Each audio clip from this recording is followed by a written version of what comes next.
Jā.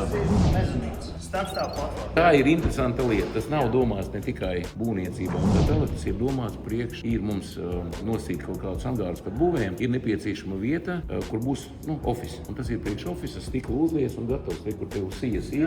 Paliec grīdu kaut kādu tur. Kā tu kļuvi par būvnieku, Kaimiņ? Visu mūžu.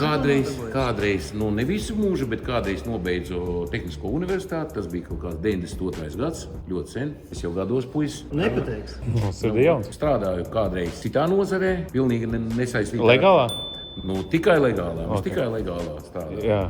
Kad bija visiem krīze, uzsākām būvniecību. Pabiškai. Aizgāja. Jāstrādāja no rīta no 8, 7 padjomu, no 8 līdz 8. Tā ka šī konstrukcija ļoti interesanta. Būtu labi, ja iedotu kaut kādu tehnisko maksimālais kāds rīģelīts var garumā būt. 8-metrīgais, jā? Līdz 3,5 tonnām kvadrātu. Tas ir ļoti laba lieta. Bet antracīts ir latviešu mīļākā krāsa, ja? Tas ir Rālu kaut kā tur bija, ja? 7 no 16. Tāpēc es Roklas arī tādā krāsā taisījāt, ja? Tautai tuvāk. Lai cilvēkiem, tas ir mans mīļākais 7 no 16. Tā pašā krāsā kā sāta. Un kā fasāde, un kā jumts un tā.